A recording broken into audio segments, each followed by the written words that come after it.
Hey everybody, it's Julianne from Cary Quilting Company in Cary, North Carolina. Today is Wednesday, February 21st, and I am actually helping to move into our booth at QuiltCon today. So this was pre-recorded, but I wanted to remind you guys of the Incubator Quilts program that we help with for Wake Med. So Wake Med Cary is our local hospital here in Cary, and they accept these 36-inch square incubator quilts.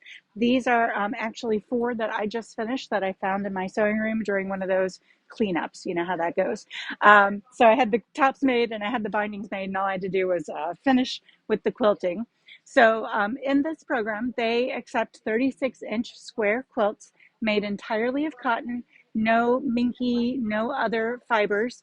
They'd also prefer cotton batting and cotton thread, because these go over the little isolettes that the premature babies sleep in, and they can't have any synthetic fibers near the air intakes on the isolettes. So it's really important that you create them all with cotton. But the fun thing about these is you can try out different patterns. You can try out different quilting designs. This is made out of some leftover blocks that I had from when I did the Rebecca May 100 blocks challenge. And I ended up making actually 5 of these with my Rebecca May blocks, because while I liked them, I didn't know exactly what I would need them for. So I just turned them into several incubator quilts. This was some strip sets I had left over from a previous project that I just tossed together.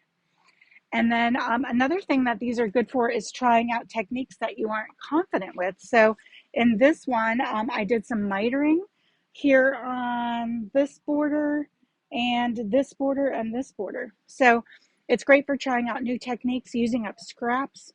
As you can see, this one also has a scrappy binding.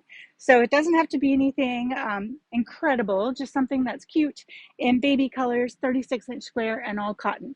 We accept these at the shop, and then they come and pick them up from us every now and then. There are bins right in the back by my office that you can bring them to. So that is my PSA for today while we're setting up for QuiltCon, and we hope we see you at QuiltCon Thursday through Sunday. Have a great afternoon, and we'll see you somewhere soon. Bye.